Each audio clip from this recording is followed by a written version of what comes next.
Hi, Andrea Morsek-Gruzzini, CEO and founder of WetheP. Excited to bring to you today Miss Elizabeth Kautz, the mayor of Burnsville, Minnesota. This is going to be a really fun discussion, and I think we're going to dig into some really relevant and timely issues around what it means to be a mayor during these very exciting and sometimes challenging times, and how a person becomes a mayor. What goes behind this? Is it all just politics, or is there something deeper that's behind the politician? So Elizabeth, thank you so much for coming. You and I have had many talks, and this one's especially exciting. You and I shared a couple of years ago some really meaningful talks around how you got, where you came from. Not how you got started so much as a mayor, but where'd you come from? And why or how did that affect who you are today? Well, thank you, Andrea, and thank you for asking me to do this interview with you, because we've been friends for a long time, and I know your passion and what you want to accomplish in terms of the greater good. So in that regard, we are aligned in what we're doing. And when I think about why did I get into this work? I got into this work by happenstance, not because it is what I wanted to do, but I come from a family with very deep spiritual and faith roots. And so it is about community, whether that's about your faith community or about your broader community. And at the time, it was in the 80s when I owned a business here in Burnsville. And I started to see areas and pockets of Burnsville that were becoming quite tired and depressed. And I was seeing graffiti showing up, and I just didn't like that, because I know the impact of graffiti on a community. Because once graffiti starts to show up, areas become depressed and tired. It's a magnet for crime. Mm-hmm. And so there was bars and... Yes, and so I was on the board of directors for the Chamber of Commerce, and I'd come in and I'd say, isn't anybody doing a revisioning for the city? Isn't somebody doing something? And some of my colleagues on the board at that time said, Elizabeth, if you don't like it, do something about it. Mm-hmm. And I then decided that it is running for political office. And then I got on the city council, and then Mayor McElroy at that time chose to run for the House, and it was after one of our meetings, council meetings, and after the meeting he said, why don't you run for mayor? And I said, well, I'm the rookie. But he said, you have the leadership skills. And that's how I came to this. And growing up in a family that is deeply rooted in faith and spirituality, one of the things that I also learned in those early years, how a community comes together and collaborate to build a church. Mm-hmm. And that's what I was involved in as a 5-year-old. So I want to get to that. That's a really neat story. And it really, for me, embodied how a person, just one of us, a person, a businesswoman who has a history like we all do, who was a child once, how that child evolves into a mayor without obviously ever really knowing until you did. So I want to get to that really special story, but I should just take a moment and explain that Burnsville is a suburb of Minneapolis-St. Paul, just south of the Twin Cities. And it now has a population of about 62,000. When you became mayor, what was that population? About 55. Okay. About 55, and we were about 94% built out. We're now fully built out, except for small little pockets of land that still needs to be built out, but virtually about 99.5% built out. And now 62,000, yes. Speaking of building, then I want to go back to the church story, because I have an image in my mind that you shared with me about you and a wheelbarrow full of sand. Yeah.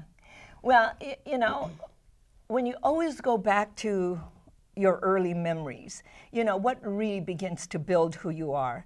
And I remember that our community was building a church, and my father said... In your community, I'm sorry. Yeah, where? It was at the time on the island of Samoa. Mm-hmm. And because I was there only till about I was 7, and then lived most of my life in Burnsville. But at that time, how early memories shape who you are. Mm-hmm. 5 years old, and our family was very involved not only in our church community, but in our civic community. And so you learn these things as a child, that you become involved in your community. And so my father said that our family was going to help build the church. And I was about 5 years old, and he said, "You're going to come and help." And so Saturday morning arrived, and we went to the project site, and there was a big pile of sand. And he told me that my job was to fill these buckets with sand and take them to the wheelbarrow. And he told me, and the man at the wheelbarrow is going to take it down to another group of men who are making cement. And then he walked me over and showed me that what they would do would go into these forms that would form blocks. And he showed me the blocks, and he told me that we had to make so many blocks. And then he showed me the picture of the church, so you have a vision of what the church would look like. And so what kid isn't going to have so much fun filling buckets with sand, playing in the sand, and doing all of that? So for me, work and play are activities. And so I enjoy what I do. And so also that experience, as I reflect on it, really had showed me how you work in teams to accomplish a vision. And how every and contribution is important. Every to a contribution, big vision. that's right. And a 5-year-old's contribution of filling those buckets with sand had a contribution. Now you own it. And I also remember the celebration after the church was built. But at the end of the day, what was important, it's about looking at how we progress towards that bigger vision. Because at the end of the day, my father would say, remember that pile of blocks? Now look at how many are already in forms to be cured, so that and so you could, as a 5-year-old, you saw that. And so you make the connection to what happened when I became mayor and convened the community, and over 1,000 people came together. I mean, our staff was wonderful, the members of the city council at that time. How did you get these thousands? So we're fast forwarding to the mid-'80s. It's a busy time economically. There's some struggles. mid-'90s. I'm sorry, mid-'90s. There's a lot of economic struggles in the mid-'90s. A lot of some turmoil, certainly on Wall Street, a lot of turmoil, not unlike now. .com coming in, technology becoming, is it the evil other or is it a good thing? All these questions that we're dealing with again now. And some, in your own community, in Burnsville, some obvious signs of aging and of wear and tear.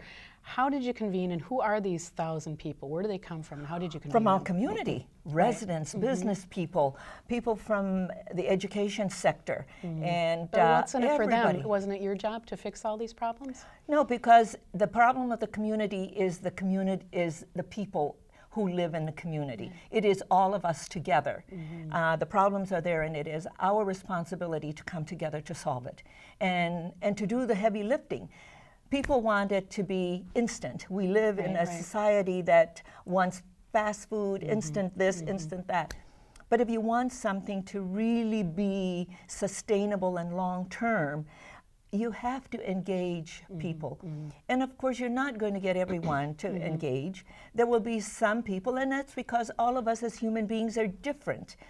Some will sit on the sideline and be the critics. Wait to see if you can prove it, if you can make it happen. Yes, and be the critics. And that's okay, because we can learn from some of that, and then you can make some adjustments. But at the end of the day, are we moving towards what we agreed on, this vision, whether it's a church or what we want our community to look like, and what it would mean, not just for this generation, but the generation of the future. So tell me about, I'm somewhat aware of your vision, but this was a collaborated vision. And tell me about some of the different, you don't need to, you certainly can name people, but who contributed things that maybe we aren't aware contributed? Who said we have to have this? Burnsville has to have that. We have to do, I mean, what types of contributions were made at that time? Well, then let me then focus on the heart of the city. This 54-acre site, and Diamond Head Mall was one of the first malls in the city of Burnsville, and the in one of the first states that had malls, and a very kind of nondescript, at that time was state of the art, of course. But that's right. It was only Southdale and then Burnsville. So at that time, the early vision of our forefathers at that time was to create this area that's now the heart of the city as the downtown, because if you remember, Burnsville is a community that was a farming community, and it was out of farms that we developed. And it was in the 60s and 70s when the planners and designers at that time were more focused on the automobile rather than on pedestrian and urban centers. So that when you say founding fathers of the city, I presume. Yes. So who are these? Are farmers? They were farmers. Joe Canale is a name well, that no, comes to well, mind. he wasn't on the city council at that time, but Hall. I think you go back and our city manager at the time, well, Mike O'Connor was but on these the city. came from sort of that agrarian or farmer kind of Yeah. ideal family community ideal. Is that what you're saying? Well, no. It's just that at that time, this was a farming community. Sure. And people went to work in Minneapolis and St. Paul. So it started out with housing development up in North River Hills first. But this heart of the city was supposed to be the downtown area. But when the shopping center came into Burnsville and went into and this County is the Road Burnsville 42. Mall, which is a very large, Yes. and at that time state of the art, Yes. big mall, Yes. shopping mall. So, and then it went to 42, and so the commerce shifted to that area, and so this area that's now known as the heart of the city became neglected, because everything shifted to So the County plan Road was 42. always to have a city center in this particular area of Burnsville. What happened was the city was basically developed on the northern end and the southern end, but this original plan for some sort of city center hadn't really much happened. There had been a little bit, but it wasn't. Yeah, it because wasn't because of the shopping center. Sure. It becomes your destination point, Sure, if you right. like, because it's going to drive a lot of traffic. Right. Okay, from a marketing perspective. So why was the heart of the city still important to develop? Well, it was not just me, but a lot of those people who came together to do this revisioning was to look at a pedestrian-friendly environment. That was not, but to create an urban center.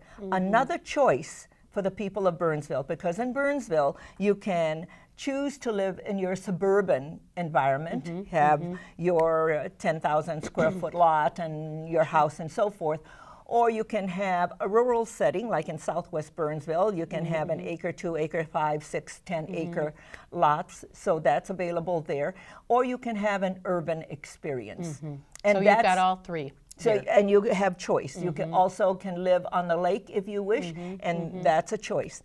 But to get back to how did we convene all of these folks, people came together, and in understanding the success factors that would get us to our vision, to what we want Burnsville to look like 5, 10, 15, 20 years from now, we said that we wanted Burnsville to be a city where you can live, you can work, you can educate your children for a reasonable investment, and that it is a place that is with amenities that will enrich the lives of the people who live here. So you're doing a lot of things. This city is, some cities choose to become a destination, to your point. So we have cities in Minnesota that are on the river, like all states, the beautiful cities that tend to be more destination cities.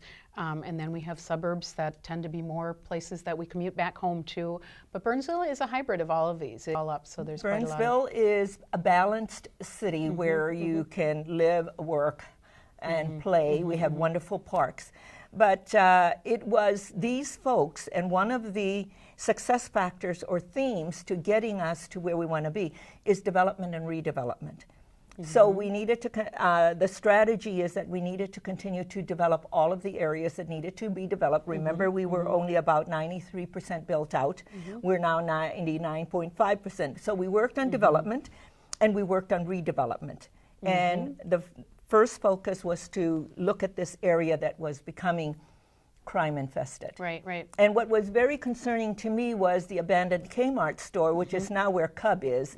And across the street from that is Eagle Ridge, which is an assisted living. And the lives of these seniors were in jeopardy if you're going to have drug transaction taking place across the street. And now we've cleaned up all of that, and the heart of the city at that time was producing $246,000 in property tax. Okay. And so in doing the redevelopment of it, we did a lot of work in engaging people. So they came in, they looked at what they want that to look like. So there were a lot of focus groups, a lot of charrettes. Then we had architectural visual charrettes. So a lot of people came in and they gave their ideas. What's fascinating is that now that really puts it together, because what this heart of the city, again, it's in the middle of this suburban community, right? And it really is a mix of so many different things. There's Section 8 housing, there's high-end housing, there's a park, there's restaurants, there's a performing arts center. There's a performing arts center. I knew you were going to get to that. We'll get to that. But there, and further, there's really an international flavor to it. And there is, I like to say, we're like many United Nations. There's every possible type of history and ethnicity and background even in that small area. And how does that happen? I mean, I can imagine, I have this vision of citizens going, well, I want a park. Well, I want a performing arts center. Well, and somehow or another, actually, a lot of that happened. But the international flavor is very unique, particularly because this was a very white suburb, and now it's a very richly diverse suburb. Yeah. So it is. I think, when you bring people together and you have a vision, the energy within the city then comes together to focus, to move in that direction. And then people are attracted to that. And so what people don't realize is that, what I like to say is that the role of government is to facilitate the work of the public, the people. And what we do is to set a table. And then you allow the private sector. You allow the private sector to come and fill it with abundance. And that's what happened in the heart of the city. Because all of that property down there belonged to different people. The AAA owned a lot of that land, and through grants, because we knew what we wanted to do, then we were out there looking. We got a $4 million grant to buy the land for where the park is now, and the Performing Arts Center, and the parking deck. And now we have about 1.5 acres left for another use, whether that's a hotel or an office building, whatever that is. But we did this, and the first building went up in 2004. And what was that? And that was Grand Marketplace, and it's a mixed-use building. Corner, right? Yes, and then the park. But realize 2004, we were beginning to head into this recession. Right. And but developers came. We didn't know anything at that time that recession was going to hit, and they filled it with abundance. So I said early that this 54-acre site produced $246,000 a year in property tax. Now we're making over $1 million. Right. So people always ask, what was the city's investment? Very little. And it came from our TIF funds, our tax increment financing funds, and we did the streetscape, setting the table, and decorative lighting. So when tomorrow is Thanksgiving and people are going to come, so what you have to do is you have to set a beautiful table, and everybody brings all of the things but that to fill it. streetscaping now is much of it is funded by a private community group. Am I right? No, only the lighting. Only the lighting. Okay. Only the lighting and the electricity for the winter lights. But the lighting is beautiful. Yeah, so for that, the it holidays is and all that so comes. Yeah, but the that's a big thing impact. is now we're producing over $1 million in property tax, Well, because there's- all of that belongs to to private Well, owners. and again, if you go to cost, one of my favorite stories about public-private collaboration here is that there's a very large restaurant that Burnsville was able to invite to come over here from a neighboring community that they felt unloved in at that point, and you and the city really loved this restaurant up.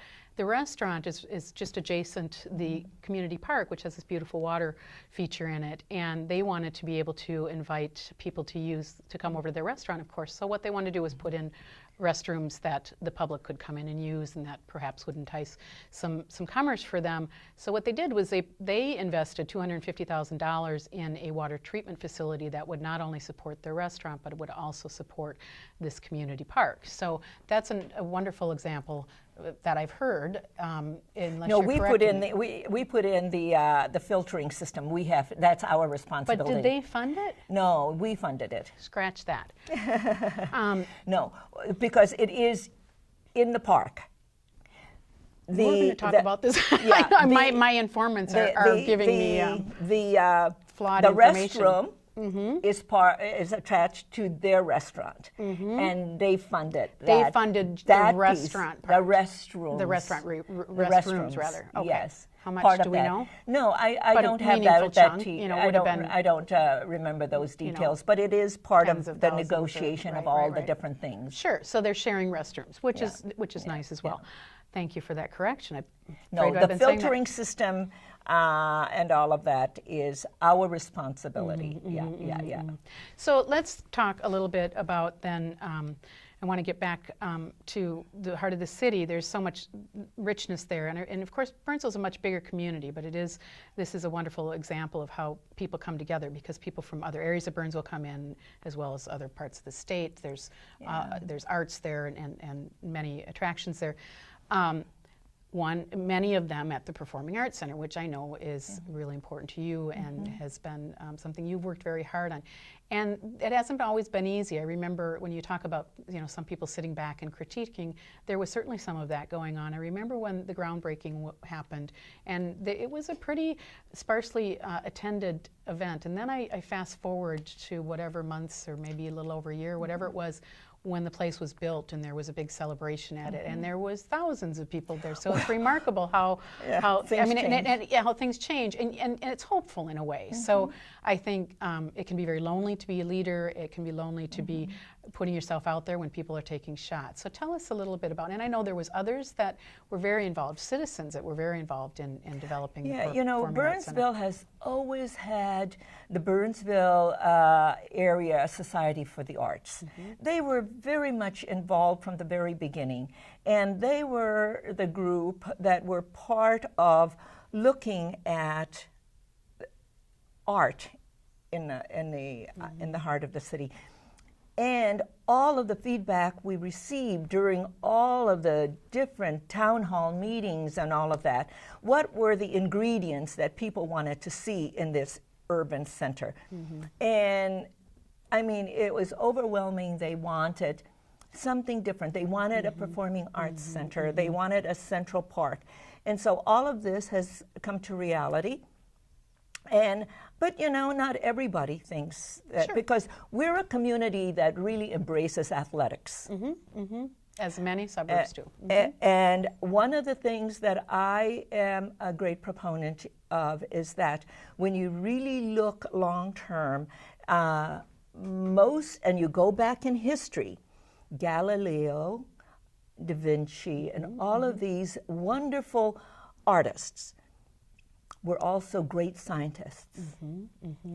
And the thing is, you go back and look at any research when you can activate both left and right brain, you have this burst of intelligence. And so one of the things is that the arts has been a way that society, our society, mankind, has told stories. If you go way back into the cavemen and you look at the cave walls or anything, or travel anywhere, and you see that everything is in art.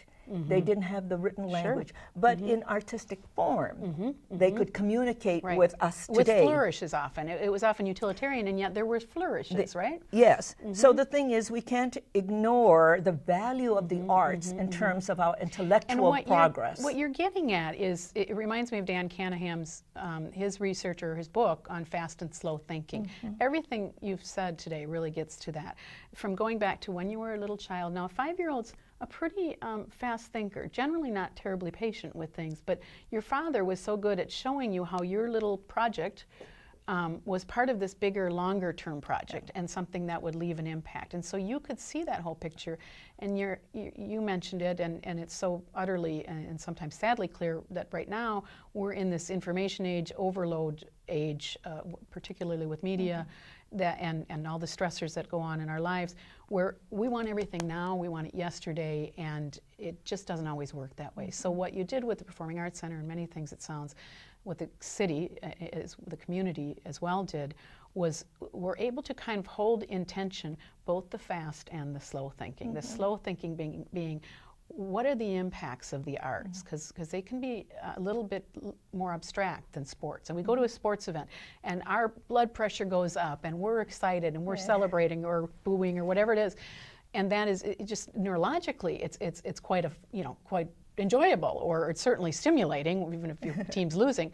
Arts are different. They're also very stimulating, but in a very different way. And so you're getting at that. And this community is doing something more than just delivering services and amenities. It's actually developing a future, right? Absolutely. And you know what, the Performing Arts Center, because it's a multi-purpose facility, and if you go now to the Performing Arts Center, you will see work by 3 wonderful artists from Burnsville and our area.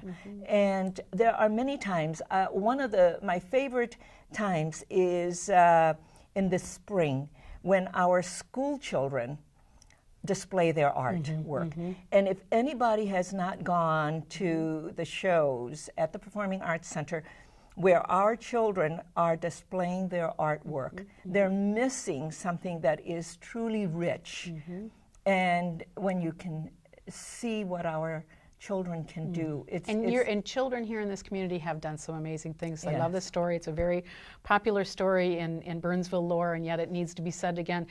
You were approached. There was students at the high school that were they were having a wonderful time skateboarding around the high school parking lot, and of course everybody, the parents and adults, were freaked by this because it was dangerous, and of course nobody wants them to get hurt. Private property, right. The liabilities. And they were doing it in not only school parking lots, but they were doing it in business parking lots. Oh dear, okay. So, well, mixing it up because it was more interesting. So to resolve this, there was some sort of an engagement with the students, and the students came to you and they said, well, if you want us to stop that, you're going to have to build us a skateboard park, as good teenagers do. They are a little demanding, and that's normal developmentally. But you inserted a little slow thinking again, and you said effectively, well, if you really want one, we'll support that, but you're going to have to do the work on this. You're going to have to go out and find the money. We'll help point you in the right direction, but you're going to have to design it and build it and run it. Yeah, and that's what happened. A group of students came. I was newly elected, and I listened, and I said, you know, you're right. You need a safe place for you to exercise your sport. But we're not going to give it to you. You're going to be engaged in the process. So I came back to City Hall, talked with our city manager, and then with our council members. And we had some space inside Civic Center so we can keep an eye on things and all of that. And they said, yeah, okay, we'll give them this space. And so at that time, there were no skateboard parks south of the river. So I was able to talk to the mayors in our neighboring cities, and they all agreed to put in a little bit of money because their kids were also the ones who were skating. And then the kids formed a 501c3, and we got Mr. Dick Manley, Dr. Manley, got him to be the mentor for these children, and Fred Auk from PCL. A construction company. Yes, and then Dr. Manley got some other folks. So you had adult mentors, but it was the kids. And then we got a lot of folks from the community to volunteer their time and we built the first skateboard park South of the river. south of the river. And the kids raised the money. We got volunteer help. So speaking of fast and slow thinking, so they managed to make it through that process and build an asset, not only for themselves, but for the community, because of course when parents bring other children in, they're stopping to shop perhaps. It right? also taught those kids what a business is So like and where how to are run. those kids now? They This now is- this own is cool. businesses. They now own businesses. Heather Manley is a very accomplished business owner with her brother, and There's a she's lawyer, I think you international. told me once, Well, in the mix. some of There's the business people, there's some. Yes, and some who have. So what has happened with these young people is that they have learned, Right. and the same thing happened with the garage with some of these. And the garage is another example of if you trust your and the children excuse and me, give I'm- them give yes. them mentors, they flourish. Yeah, and so the garage is it's a place where teens and young people can join or can come together. It is operated with the mentoring of adults and with the support of the city, but largely by the students themselves, and they bring in all kinds of bands weekly, and it's really a vibrant place, and they've been doing this for some time. If there's issues that come up, the students themselves are involved in adjudicating those or determining what should happen to the students that were involved. So tell us just a little bit more about the garage. Well, that I mean, was it's a great all place. came out. That also all came out of our visioning process, and one of the themes or success factors was that youth is important to us. There are 7, so let me just tell you, out of that process, the success factors or themes that we focus strategically, how we move towards our vision is safety is very important to our community. So safety first. We need to pay attention to our youth and what they are interested in. Our neighborhoods needed to be revitalized and to continue to thrive. We need to develop and redevelop the areas in our city so we can be a vibrant community. We need to pay attention to our environment.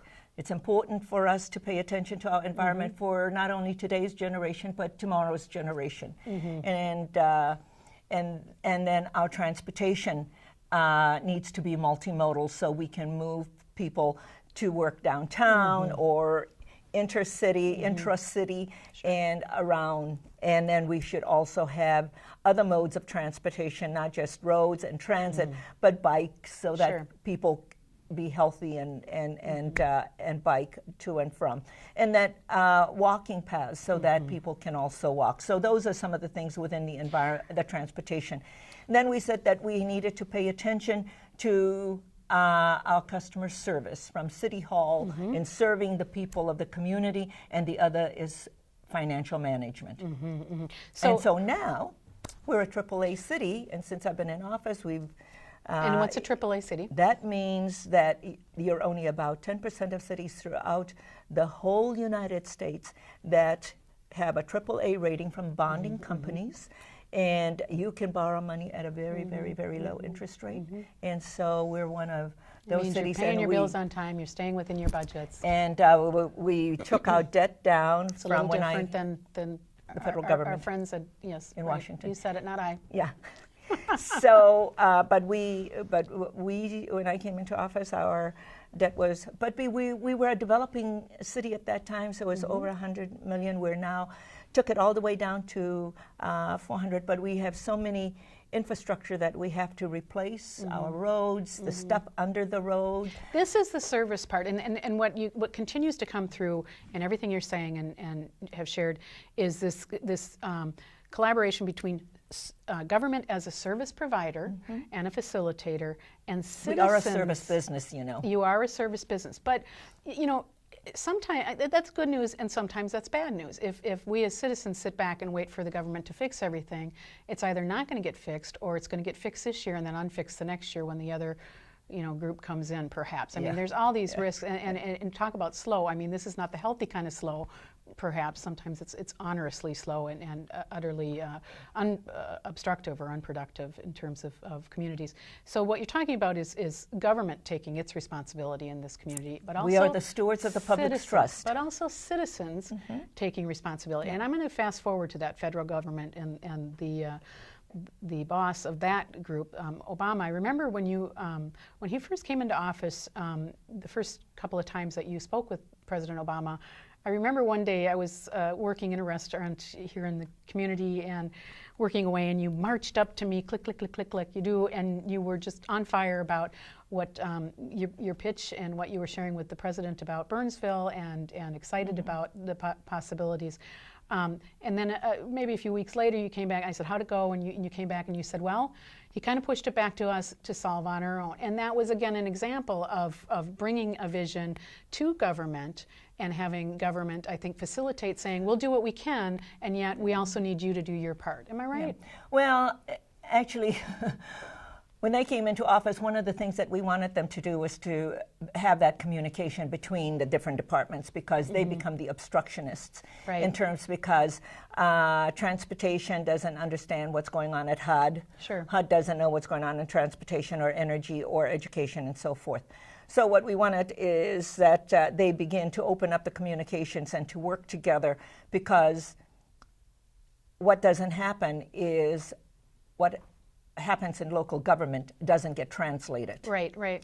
So what... you feel like the forgotten child in some ways. Just well, sort of because pass through. it's easier to deal with the governors. There's only 50 of them. And then there's all of these mayors. Right. And what we're saying is that we get the work done. Right. And it's true. And so the thing is, one of the things that we talked with them about, because when you look at education, the federal government is supposed to pay 40% on special education. It has never met that. It's only been between 18 and 22% that they sent back. So the communities and we're backfilling that. Right. So that doesn't help us, because then our commercial properties is paying for that when it should be coming. Because if they paid that bill. So these are borrowing budget from different budgets. No, they don't pay it. They it's in the law, but they don't pay it. Right, I understand. Right. So we're left with the bill, is what you're saying. And we have to pay that bill. We've got just a couple more minutes, and since you mentioned the federal government and what it does versus what mayors do, which is get things done, and I think there's great evidence of that here in Burnsville. I would presume that Ben Barber, when he wrote the book Mayors Should Rule the World or something, apologies to Mr. Barber if I've gotten the title of his book wrong, but anyway, Ben Barber, who is an expert in civic engagement and politics, says it's time to have mayors take over and take charge. For those reasons, I presume. What do you think about Well, what he I said? think one of the things that he's talking about is because on the local level we're nonpartisan. Most of us. Right. Are necessarily, nonpartisan. Right? Nonpartisan. And when I'm out there, people ask what party I belong to. I say I belong to the Burnsville Party. I work for the people who elect me into office, and not for any particular ideology. You know, I'm looking for meeting the needs of my community today and being very cognizant of our children and grandchildren. So when Mr. Barber talked about all of that, when you look at what's happening and where the GDP is, it's in cities. We're the ones who are creating the kind of environment that people prosper and also commerce prosper. So while there's gridlock in D.C., we still do what we need to do. Meanwhile, work continues being done in the cities. And we're the most transparent and closest to the people. Right. Our people can talk to me any day of the week. They see me in the grocery store, they see me in church, they see me at the Y, they see me at the coffee shop, and I get feedback and I get all of that. So we're closest to them. We don't have a lobbyist talking for them to us. Right. And or their lawyers. That's right. They're the talking to us, and we can respond, or we can say, yes, that's really nice, but here are here are the things we can do, and here are the things we can't do. So I usually say, and how do you want to help? Yes, I know you say that. You've said that to me as well. Yes. But okay, it works. this is great. And you know how what? do you It want to works. help? And that I think you're right, and I think that that must, of course, inform Mr. Barber's thinking too as well. You are in the city council and so on, are closer to the city's citizens. You live in the community. You have that impetus as well. So it's a little more than just whether or not you're going to get reelected. It's as a person I have to look in the eye when I run into them in Cub or whatever, or at church or whatever the case may be. So I want to talk, and it's really important to WetheP, as you know. WetheP started with a initiative called Dynamic Shift that myself and other citizens started in this community.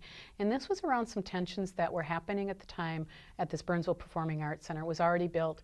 There was an event one evening to celebrate the Performing Arts Center. This was a year or two after it had been built and was already running. And there was a sense from some people that there should be no discussion about the differences in how different leaders and citizens viewed the Performing Arts Center. And my view was that was exactly the wrong thing to do. I thought we should be talking about these tensions and working through them the way that any good people in relationship would work through them. Have the hard discussions, work through them, and come together in ways that would make this asset that was already built somehow both meaningful and important to all citizens, but also productive for the city itself. That initiative then was about civil discourse, about how we have discussions across differences and across sometimes party lines and across angers and hurts and ideologies and agendas. And I think that we surprised a lot of people that we were even talking about this.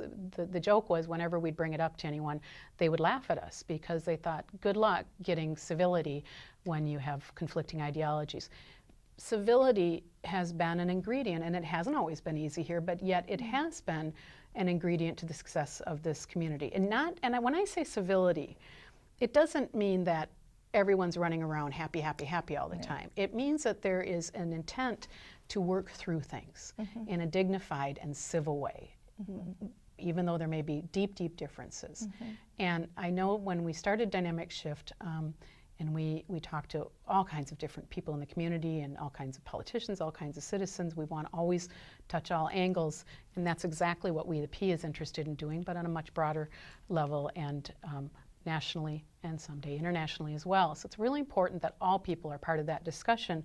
But what I was really impressed with was at City Hall, at one point sometime after this, city council members that maybe didn't always agree on things began working together on projects. And I want to hear the story about how that happened, because I think I know that you'd always done that, and yet the timing was particularly poignant in that this was after some tensions, and so differences were forced to be overcome to get the work of the city done. Actually, you respect the difference of opinion, and you listen, and I listened, and we listened, the folks who were all, and you continue to work through all of the issues and get to where we needed to go.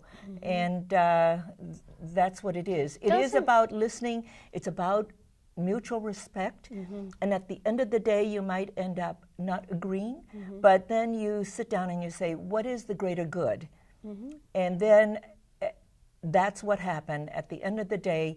Whether you agreed or disagreed, you were part of a group that made decisions. So even though it was a supermajority that said, yes, this is what we're going to do, and we knew how the financing was going to do. So what people don't understand at that time, but once they understood that we did a physical analysis, and it wasn't done inside City Hall, it was done by a private contractor, and not from this area. It was done with a group from this from is stuff Chicago. that the average citizen doesn't necessarily know unless they've been involved in that process. From Many the time. were, and sometimes even we have a short memory. So what ended up happening at this time during these tensions was a smaller minority of very concerned citizens. They were concerned. Their reasons for being concerned, I think, were largely realistic and understandable. Some may have been more ideological, and yet there was some of them were sincere. Without having the chance to continue to talk through those, things would have continued going south. And so the reaching out across party lines and talking to each other was able to dilute the force of the anxiety and the frustration and the worries, because as understanding emerged, people became And less the other concerned. thing is that, remember, the Performing Arts Center was built and opened in the worst recession Right. our country had ever experienced since the Depression. So, and then if you're a business person and you've done your business plan and you have your business plan reviewed from all different points. And as a startup person, And so it takes time. It takes time, and you know what you need to do. So we had good strategies in place. We had good financial planning in place. We knew where the sources would be. We knew how to cover the assets. So one of the things is that when people saw that, then they saw that it was a good business plan. When you could explain. But the other part is the emotional part. Right. Because remember, there is the factual and intellectual part of doing things, but there is the heart and the emotional part. So it is about addressing the heart and the emotional part. And that's the part that you can say, you know, I understand.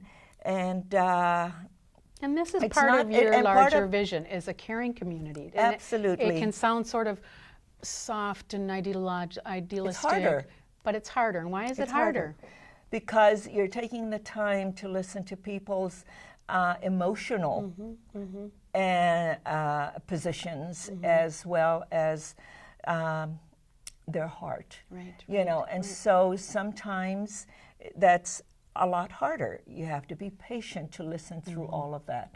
And it takes time, but that's okay. But the outcome is, as I've observed it anyway, is processing through some of those difficulties in a caring and respectful way, even if sometimes things flare up a little bit. The outcome is a more cohesive partnership, even between Even people if that you don't- continue to differ. Yeah. They start working together better. I've Yeah. seen this happen. And also what people have seen, and I was surprised many times, people who were against, but then their daughters were in dance competition, or their daughter and son were in a Nutcracker. And then I would see them at the Performing Arts Center, and then they would come up to me and they say, "This is a gorgeous building. You know, I wasn't for it, but now I see the So value." score one for slow thinking on that one, Well, for you seeing know, the but- vision and holding the vision for the time it takes. We've got to close up. I know you've got to get on, and Yeah. this was a wonderful discussion. I hope we And can there's have so it one much more. again. Yes. And there's so much more. We will Yeah. have you back whenever Yeah. you'd like. Yeah. Thank you so much. Well, thank you, We'll talk to you Andrea. again. I thank you for the work that you're doing, because it's really valuable work, but hard work that you're doing. So I thank you for having the courage to do this kind of work, because it's not always easy, and it's not always what people understand or That's right. or say, "Now what is she doing now?" But so I thank you for the courage to do it. Thank you. And thank you for continuing to want to see that caring and civility is part of the ingredient of what we are here in Burnsville. And it's something that I continue to, because I said, you know, we're a caring community, whether it's that 5-year-old helping to build a church, or this adult woman helping to build a caring and civil community. Yeah. And doing a Thank wonderful you. job. Thank you. Thank you, Elizabeth Kautz. Thank you.